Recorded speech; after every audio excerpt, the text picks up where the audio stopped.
the envelope appeared in my mailbox, not as a guest, but as a vendor. Inside, the catering contract for Palmer's 40th wedding anniversary gleamed in gold on cream cardstock. Standing in my kitchen, hands shaking, I tore it open, already anticipating what it would say. I'm Charlotte Palmer, 35, one of Boston's top chefs. My restaurant, Mon, boasts 2 Michelin stars and a half-year waiting list. Yet to my parents, I remain the disappointment who chose a chef's knife over a law degree, the daughter who embarrasses them by working with her hands. The contract was standard, 200 guests, dietary restrictions, and a menu so bland it made me wince. Exactly the kind of cautious, safe fare my mother adored. At the bottom, her signature was already scrawled, accompanied by a note in her meticulous script. We expect nothing but perfection for this event, Charlotte. Don't disgrace us. I set the paper down among the morning mail. One envelope stood out, it was from my grandmother's attorney. I'd avoided opening it for days, but something told me the moment had arrived. Carefully, I broke the seal. Dear Miss Palmer. As executor of your grandmother Eleanor Palmer's estate, I am pleased to inform you that following her will's reading, you are the sole heir of her estate and shares in Palmer Industries. I read it 3 times. Everything my grandmother owned, her estate, her shares, even her cherished Napa vineyard, was mine. Not my father's. Not my perfect older sister Margaret's. Mine. My phone buzzed. A text from my mother. Have you reviewed the contract? We need a decision by tomorrow. Your father insists on having Mon cater the event. Of course. They had no interest in dining at my restaurant, no acknowledgement of my achievements, but they wanted my name on the table to impress their friends. I thought of all the family celebrations I'd been shut out of, all the subtle, and not so subtle, reminders that I wasn't enough. I typed, I'll do it. Send me the guest list, and I'll handle everything. Her reply came instantly, excellent. Guest list attached. Remember, nothing too avant-garde, these are sophisticated people. I opened the attachment. Pages of Boston's elite. My name? Nowhere. Just the hired help. Later, at Mon, my sous chef Marcus knocked on my office door. You okay? You've been staring at that contract for ages. A plan was already forming. Marcus, remember our pop-up concept?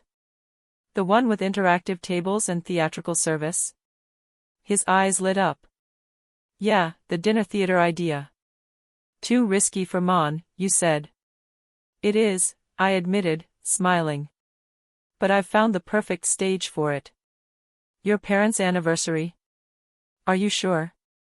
I handed him the lawyer's letter. He read it, eyes widening. This changes everything. Yes. Call the team. We're going to give my parents an anniversary they'll never forget. For weeks, I immersed myself in preparations. Every detail was deliberate. Performers were hired, custom tables built with embedded screens, a menu created to tell a story, my story. My mother called incessantly, trying to micromanage. Charlotte, the Hendersons are vegetarian. The Whitakers avoid shellfish. Are you sure? Under control, I assured her, while my real plan quietly unfolded. A week before the event, Margaret appeared during dinner service at Mon, designer suit perfectly pressed, nose in the air. Charlotte, we need to discuss the anniversary, she said. I led her to my office. Mother fears your experimental dishes. This is a proper society event, not a culinary art show, she warned, inspecting her nails. I smiled. Tell her not to worry. It'll be precisely the event this family deserves. She left, suspicion lingering. For a moment, doubt flickered. Was I really doing this? Then I remembered every missed birthday, every cold glance, every time I wasn't enough. Yes. Absolutely yes. On the day of the celebration, I arrived early with my team. The Four Seasons ballroom was transformed, interactive tables, hidden projectors, custom sound design, everything exactly as planned. My mother arrived, tense. "Charlotte, what are all these screens? This looks like a tech convention." "Trust me, Mother. Everything is perfect. Just as you requested." She didn't believe me. Too late. In a few hours, the guests would arrive, and Boston society would talk about this anniversary for years. Just not for the reasons they expected. Guests began arriving promptly at 6 o'clock, filing into the ballroom in their finest gowns and tailored suits. From my vantage point in the kitchen, I observed my parents greeting each visitor, exchanging pleasantries and accepting gifts with effortless poise. My father, in his bespoke tuxedo, and my mother, radiant in an elegant designer dress, embodied the polished power couple they had long cultivated. I glanced at my watch, 20 minutes until service. My team moved like clockwork around me, each member perfectly aware of their role in the evening I had orchestrated. The interactive tables were programmed, projectors tested, timing rehearsed to perfection. "Charlotte," Marcus whispered, standing at my side, "the lawyer has arrived." I nodded, noting my grandmother's attorney, Mr. Harrison, taking a central seat. Only he and Marcus knew what was coming, his presence was crucial. At 6:30 sharp, my mother raised her glass, calling for the guests to sit. The tables, seemingly ordinary with their subtle glossy finish, were about to tell my story. "Before dinner begins," my mother announced, voice steady across the room, "Robert and I thank you for joining us to celebrate 40 years of marriage. And we must thank Charlotte for preparing tonight's meal." A polite round of applause followed. She didn't call me "our daughter," just Charlotte, a reminder of the distance she always maintained. I stepped from the kitchen, acknowledging the guests with a nod. My father barely glanced my way, engrossed in conversation with business colleagues. Margaret occupied the family table, poised, throwing me occasional glances filled with thinly veiled disdain. The first course arrived, a simple heirloom tomato soup. As bowls were placed, the tables lit up. Images of my childhood appeared, dinners at the counter while my parents entertained in the dining room, holidays where I worked alongside staff while they celebrated. A ripple of murmurs moved through the room. My mother's expression tightened, she couldn't speak without drawing attention. "This soup," I announced clearly, "is made from tomatoes grown in my grandmother Eleanor's garden, the same garden where she taught me to cook while the rest of you ignored me." The second course, seared scallops, brought more revelations. Tables displayed my culinary school graduation, an event my parents skipped, clips from my restaurant's opening, critic reviews, and the moment I earned my first Michelin star. "Your scallops are paired with a sauce made from wine produced at Eleanor Palmer's vineyard," I said, watching my father's reaction. "The same vineyard, and the estate, and her shares in Palmer Industries, she left to me in her will." The room fell silent. My father froze, color draining from his face. My mother's glass hovered mid-air. "What did you say?" he demanded, rising so quickly his chair scraped the floor. Mr. Harrison cleared his throat. "Charlotte is correct, Mr. Palmer. Your mother's will is explicit, the estate, vineyard, and her 30% stake in Palmer Industries are all left to Charlotte." Whispers erupted. My father's associates exchanged meaningful glances. This wasn't just a shock, it was a transfer of real power. "This must be a mistake," Margaret finally shouted, her calm facade cracking. "Why would grandmother leave everything to her?" I smiled as the next course was served. "Because, Margaret, while you and Dad spent your time managing the company, I spent Sundays in the kitchen with grandmother, listening, learning, sharing her love for food. She saw me when none of you did."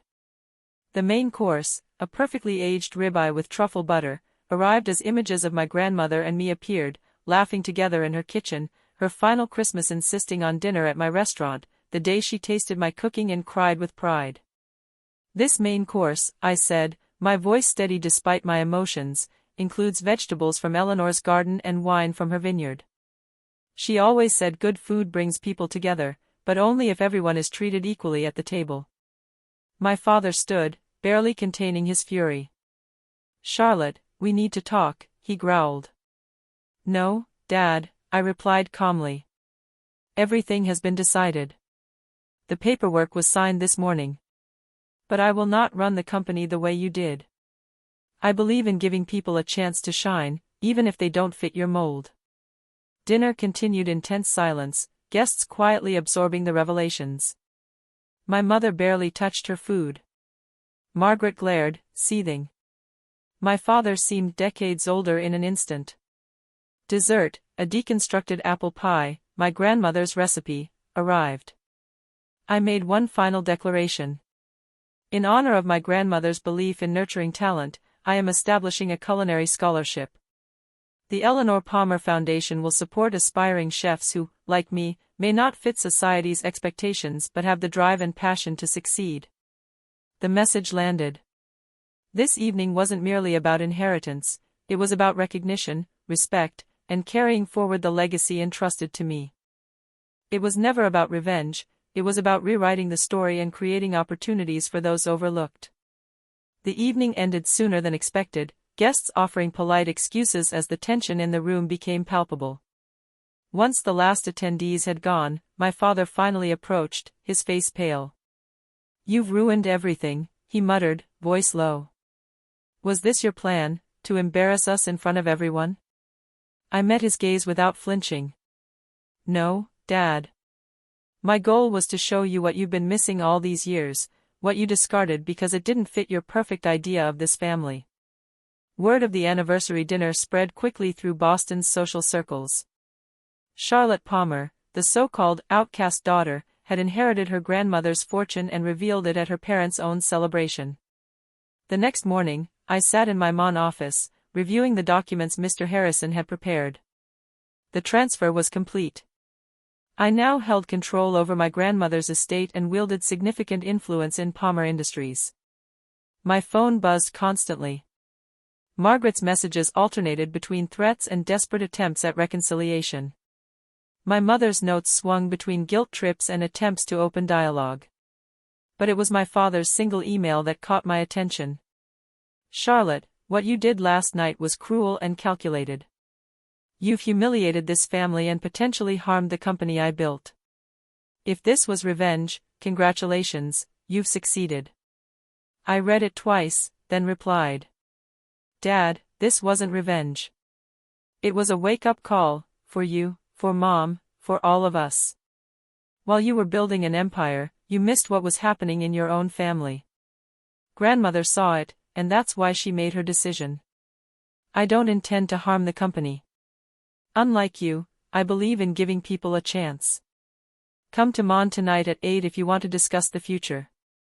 To my surprise, he arrived.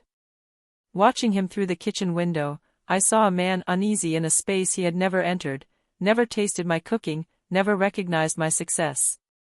I led him to a private dining room and prepared a simple meal, his mother's recipes, the comfort dishes she had made when he was a boy.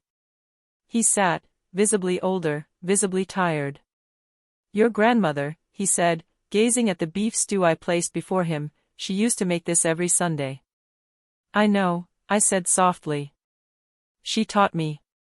She told me stories about you as we cooked, how much you loved this stew, how you'd help her before the business consumed your life." He took a bite, and his hands trembled slightly. "It tastes the same," he whispered. "She wanted you to remember what it means to care about something beyond success. That's why she left everything to me, not to punish you, but to make you reflect." Over the next 2 hours, we talked more than we had in years.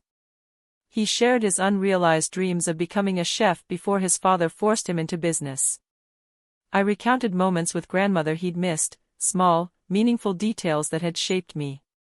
"I don't expect forgiveness," he admitted as the evening wound down. "How we treated you, it was wrong." "I'm not seeking apologies," I said. "I want real change. Starting with Palmer Industries, how we value people, how we define success." He nodded. "And how do you propose we do that?" "First, we formalize the Eleanor Palmer Foundation, not just culinary scholarships, but programs for employees' children, community outreach, and small business support. Then we reimagine company culture, no more promoting people solely for fitting a mold." He didn't argue. Instead, he asked, "Will you teach me?" "Teach you what?" I asked. "How to cook," he said quietly. "Your grandmother's recipes. I want to learn." 6 months later, every Sunday he arrives early at Mon. We cook together, share stories, and sometimes laugh over memories he never knew. Margaret joined in eventually, showing surprising talent with pastries, though she'd never admit it publicly. Even my mother has begun attending Sunday sessions, asking last week how to make grandmother's apple pie. The Eleanor Palmer Foundation is thriving. Scholarships have been awarded to 15 aspiring chefs, and our community programs are making real change. Palmer Industries is slowly evolving, valuing people and potential over rigid expectation. I continue to run Mon, creating and experimenting, but now my family sometimes sits in the dining room, enjoying my food, part of my world. It isn't perfect, old habits die hard. But seeing my father carefully chopping vegetables, tie tucked into his shirt, I realized, the greatest revenge isn't inflicting pain, it's giving people the chance to see differently, to grow, to experience what they've been missing. That's the legacy grandmother intended. The tomato soup from that anniversary dinner still features on our menu. Beneath its description, "From Eleanor's garden," where every meal tells a story, and every story deserves to be heard. It has become our most requested dish.